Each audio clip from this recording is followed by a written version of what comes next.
Hello everybody, today we're going to do a live character creation using the PDF, which does a lot of the math for you for a Shatterheart warrior class. We'll also be talking about some of the thinking behind the warrior class in Shatterheart and some of the key design decisions that have been made that make it distinct and different from other similar warrior or fighter classes in other role-playing games. PDF does a lot of the math for you. We want to develop it further. I have an online database character builder free and one you can download yourself that will do all the math for you, but we're some way away from that. It's slightly above my JavaScript or coding skills to do it myself. Any volunteers? Okay, well, first of all, I'm going to bring up a little sheet here I've got, which compares the key features of the four martial classes in Shatterheart. As you can bring this up in full screen view.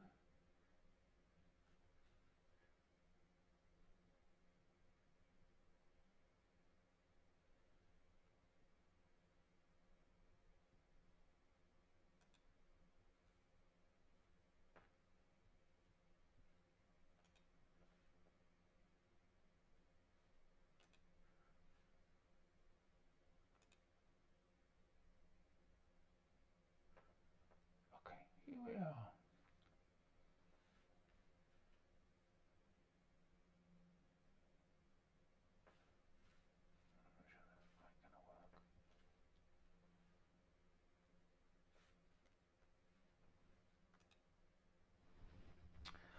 Okay, got the four kind of the martial character classes here: warrior, ranger, paladin, and barbarian. And very often in games, you find that warriors are similar to rangers or paladin, but just have features stripped away rather than added to them, or they're distinctive simply because of weird subclass designs. I think that particularly in 5th edition and the 2024 edition of Dungeons and Dragons, they don't really stand out as a class. And in terms of the infamous martial caster divide, I think they're weak. I think if we go through the three key areas here, which is abilities, weapon and armor skills, and spell casting or compensatory, you'll see that the warrior class in Shatterheart, and this has been particularly as we've play tested it and developed it, is distinct and does have additional things that the other classes, the other martial classes lack. Well, the first thing that the warrior class has that it shares with the barbarian class is it has no spells. Well, to compensate for that, along with the barbarian class, it has one new ability per level, which is unique. And also, the warrior is unique compared to the ranger and paladin class, is it starts with one innate ability and one specialist action at first level, which compensates for the fact that as other classes get more powerful as they get higher in level, you've got more combos, etc., and more abilities overall, stacking, particularly innate abilities for the warrior. The second is weapon and armor skills. The warrior is unique. You start at skilled level in two weapons and trained level in one weapon, and the other classes only have one skilled weapon ability, and you level up more as well as you go up, so you can become an expert in a whole range of levels. The most recent change we've made is we're looking at Shatterheart as a focus point system. You expend focus points, mana, or the case of warrior, it's called stamina. If you look at the ranger, for example, it has mark quarry, which is called hunter's mark in other systems, similar systems. It was called Hunt Quarry, I think, when it was invented in third edition of Dungeons and Dragons. Um, and, and, and that uses a focus point, precision point for rangers. There's also True Grit, which is to shrug off um, resistances. Paladin, of course, has Smite, and it has a number of prayers that they can take to enhance their ability. And of course, the Barbarian has Berserk, and also has, I should add there, the War Cry facility skill as well, which kind of eggs up first attack. The warrior, by the way, has two unique abilities that are not shared by any other class. Well, it has more, but these are the main ones. Martial Might. Martial Might is a very powerful ability. It allows you to spend a stamina point and gain advantage. Now, really, no other ability just gives you a quick and dirty advantage, particularly at low levels. But this does. But it has a cooldown, and this really enhances, reflecting their martial skill and training, which really is the background to the warrior class in Shatterheart, and also ability Battle Cry, which doesn't give advantage to you, but gives advantage to your colleagues, and allows them to have +1 on their first attack. It could be it doesn't have to be the first round. It can be their first attack of an encounter. And there are a couple of other abilities we'll go through later when we create a character at first level for a warrior. So you see, there's a very distinct amount of customization which other classes do not have at first level. Some of the other classes have slightly more complicated abilities, and they don't get their ability to cast spells. For example, the Paladin can cast cantrips at first level, but spells they don't get till second level.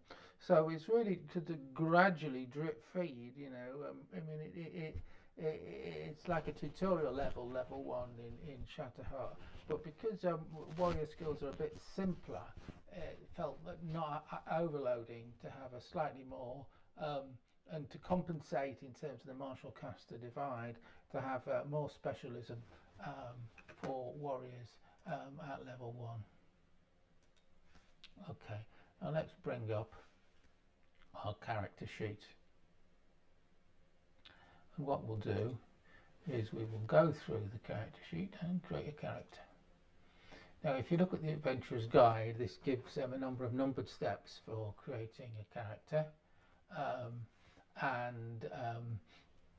We advise you to go through them in that order.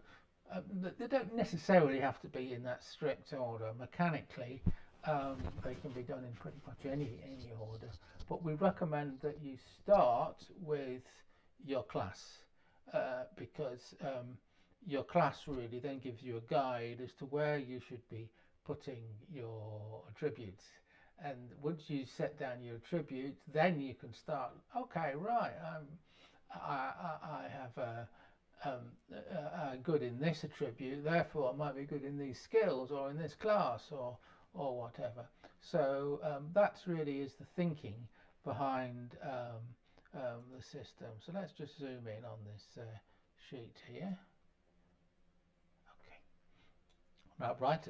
We'll do the name last, really, because once you've created a character with flavour, you can think, oh, okay. Don't have to start with Bob. You can think of or use a name generator that give a flavoursome name that reflects your character's lineage or your class and its background and its backstory. Now, here are the 4 key, very memorable attributes in Shatterheart. Beefiness, which is kind of your strength and your constitution in other games. Note for the skills here on the left, really only one of them uses that. Jock, which is kind of your athleticism and your agility and your precision. Geek, which is your brains. And riz, which is your mental ability to influence other people, your personality, it also reflects your mental strength, your ability to resist attacks such as fear and charm and so on. So each of these are important to all of the classes. You can really have a viable build in a non-conventional way um, um, by putting your highest tribute figure in any of those four slots. You might struggle a little bit at first level because you don't necessarily have all the advantages of a tailored build focusing and built around the highest level. But that's a risk you can take. Now you might now we have a range of four. The standard range is +2, +1, 0, 0 in Shatterheart. You can have variants of that. You can have +1, +1, +1, 0. You can even take a negative in one number for an extra +1. With no higher than +4. I mean, we deal with the direct modifiers, the direct numbers that modify your rolls. We don't have 3 to 18 or 1 to 20, all of that nonsense, which is indirect. Shatterheart directly deals with um, um, the modifier numbers. So you might say, okay, well, the obvious thing to do is if we click on beef here, the obvious thing to do is make that plus R +2. Well, it is, but you could equally have jock there. If instead of weapons of strength, you have weapons of finesse, like a saber. You could even have geek as your main if you want to be a general, because geek, uh, you add geek to your focus points, in this case stamina. So it means you can have more combat maneuvers. It also benefits your skills in terms of organising men and tactics and all sorts. So rather than perhaps having +1, which is your next highest attribute in jock, I think I'm going to go in this case with +1. And equally, you could have a +2 in geek and +1 in beef, or +1 in jock. They're equally viable.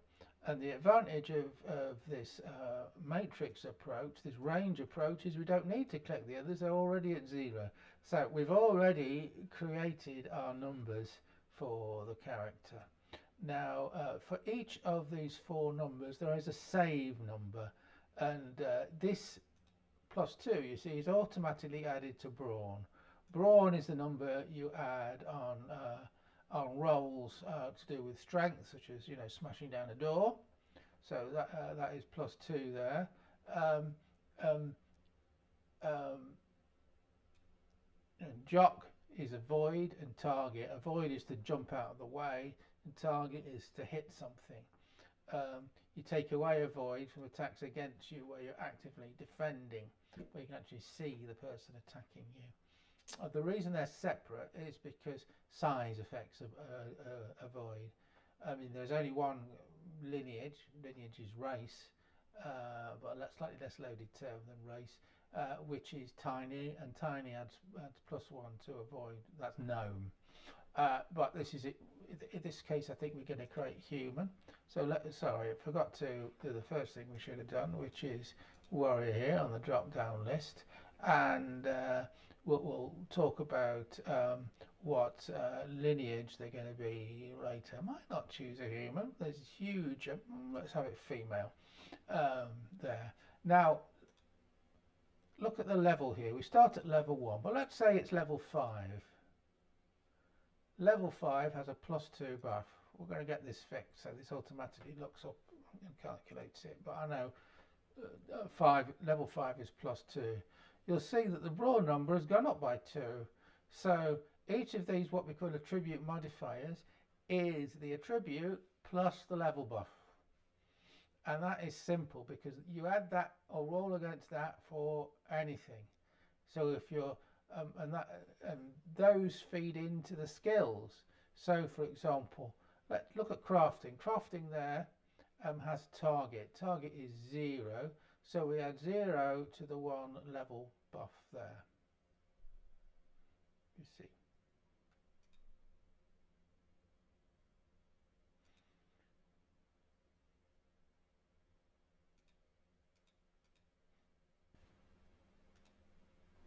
Speed 2 there. I'll just save this just in case it crashes. There we go. Right. Now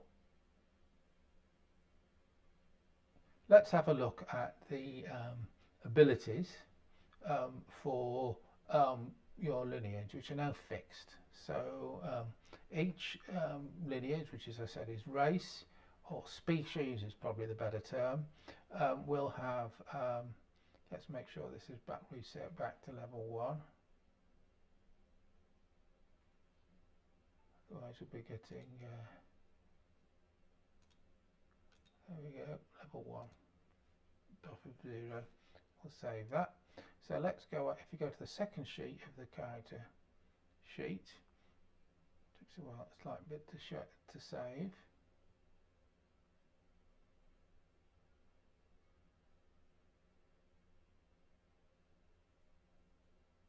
There you go.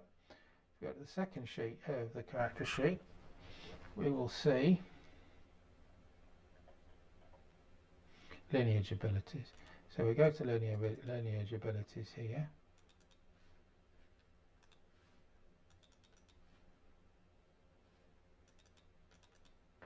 And we'll fill them in for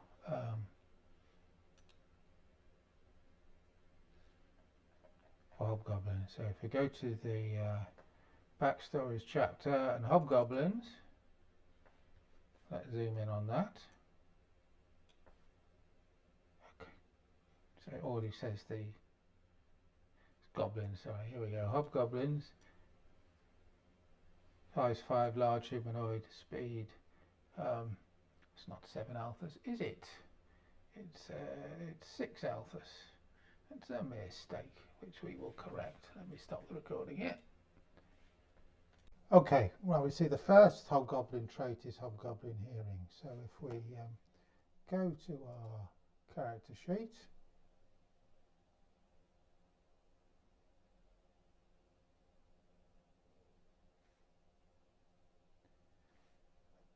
it's here on the lineage abilities.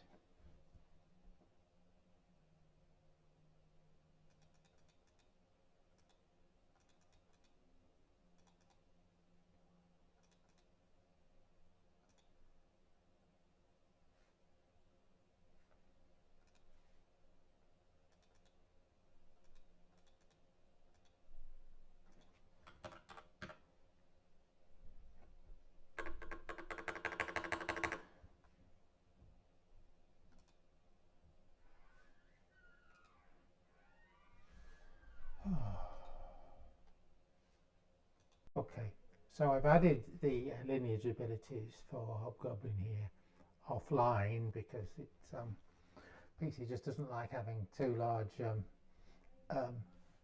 PDFs open at once. So I've just added these. The first one is Hobgoblin hearing. They roll for perception at edge when it involves hearing, which is a nice ability. Let's just put that in italic there.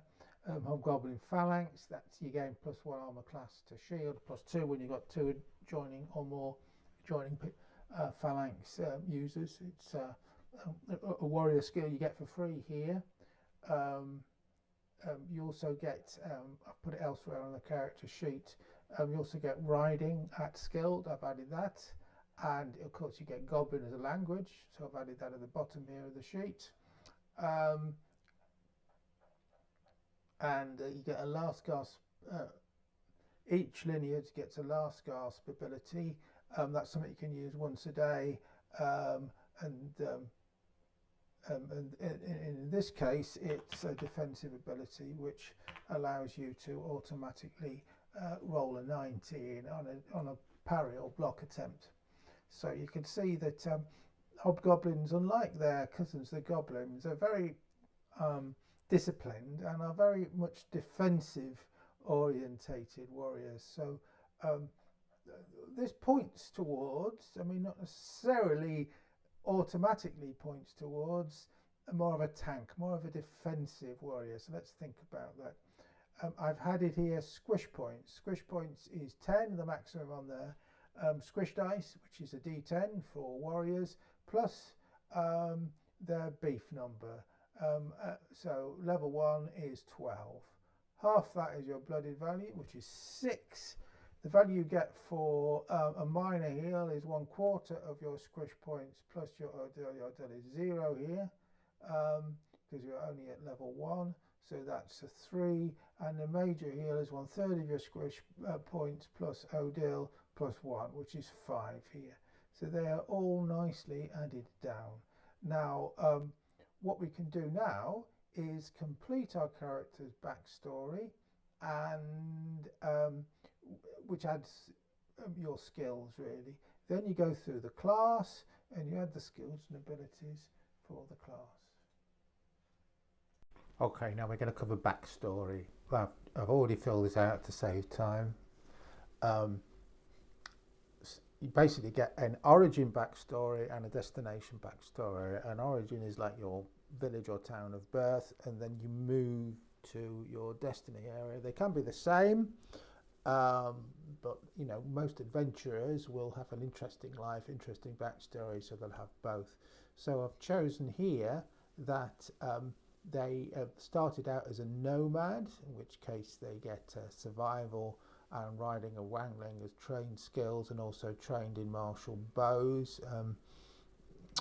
No character gets a martial bow unless they're a ranger, I believe, in their starting pack. They start off with short bows, so we'll probably buy a martial bow there. So I've just put that under the backstory as a note to add under later under the weapon proficiencies. Just put short bow there, and then a caravaner.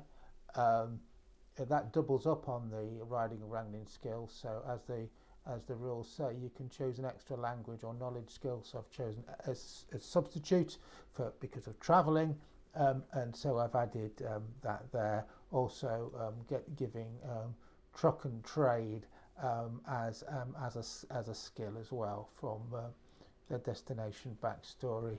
Now, certain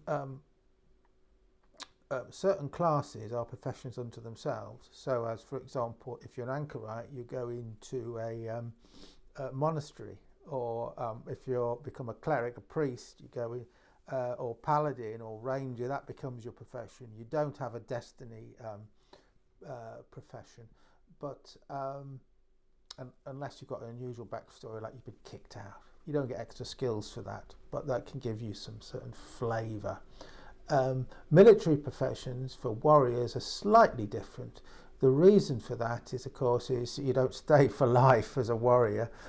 You become a veteran, or you go on to civilian or a mercenary, or serve a liege in a feudal society, etc. And that's perfectly acceptable, because you don't get extra background skills for that. But of course, you do get your class skills from being being a warrior.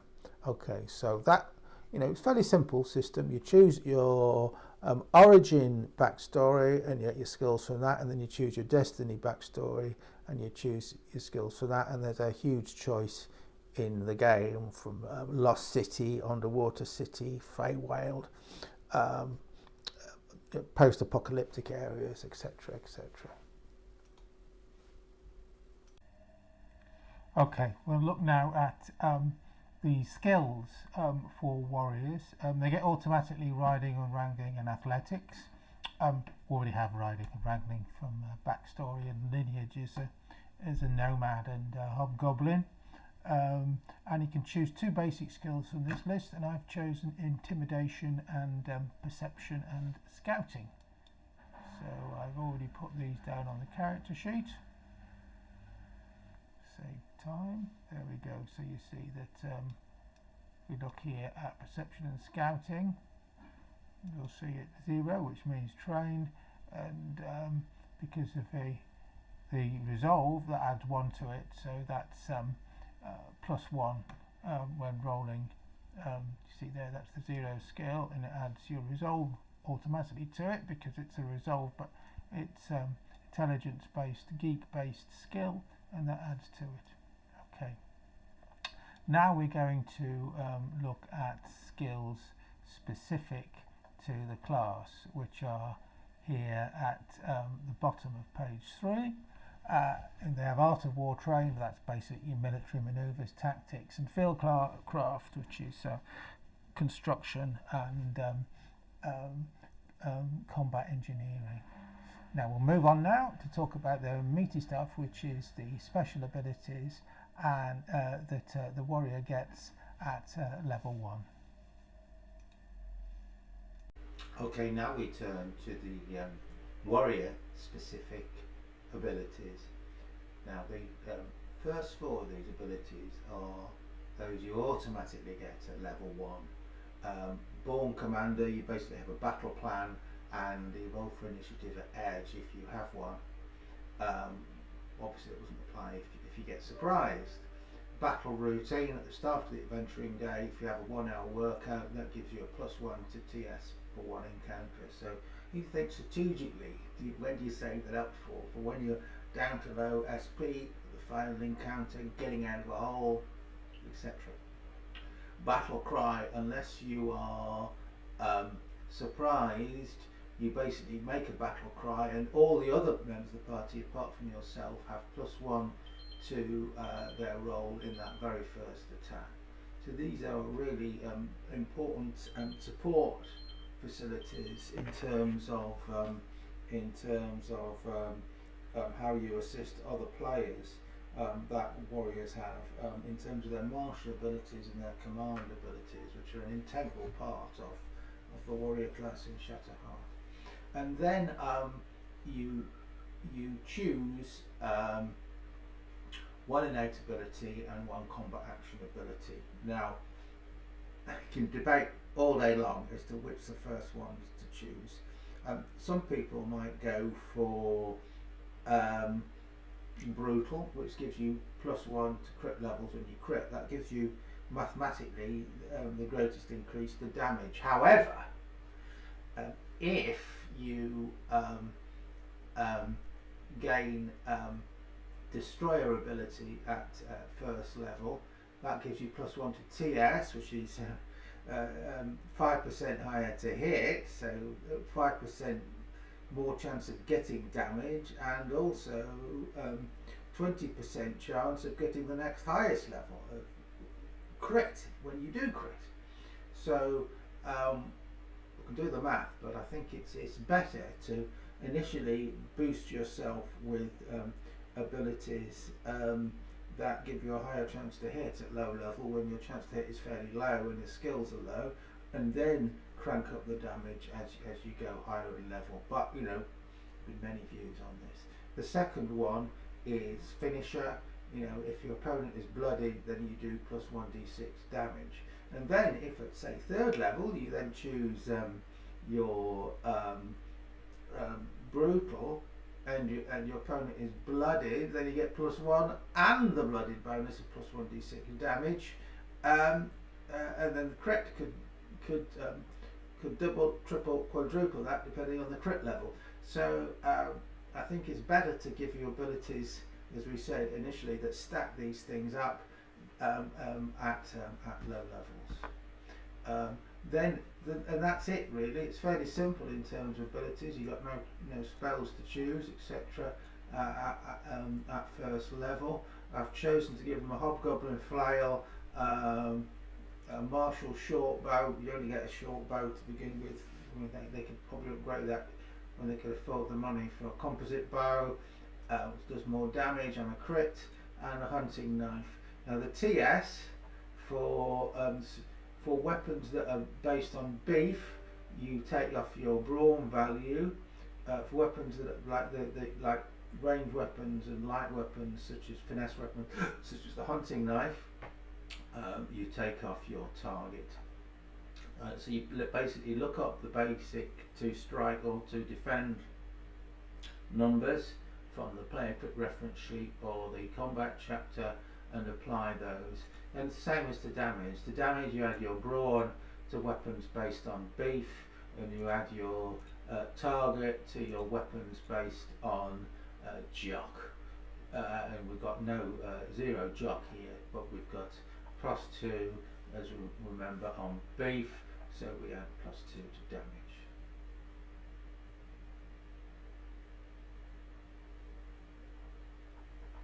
And if that goes up at +1 at second level, that they will increase, of course. So your damage will scale with level, as will your chance as your proficiency bonus goes up of getting a critical. Then the only thing you need to do, following all of that, apart from choosing a name and fleshing out your backstory, is to load up with equipment. If you choose a quick start pack, then the choices are made for you.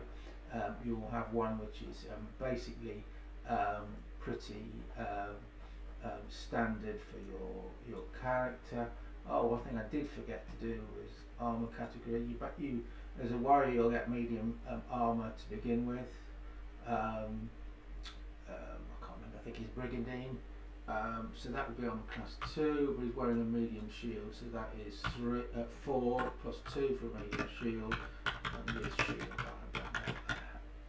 and then you just fill in the equipment slots on the body panel here to show to show the armour that you have. So that would be brig and D plus medium shield, which is what you get, I believe, on the quick start pack. Okay, thank you very much. I hope this has been useful. It's useful, I think, to go through the first couple of characters you do manually, working through the numbers so you understand how the system works. Then when you use a spreadsheet or online character creator later, you understand how it works. Thank you very much, and we'll see you in the next video.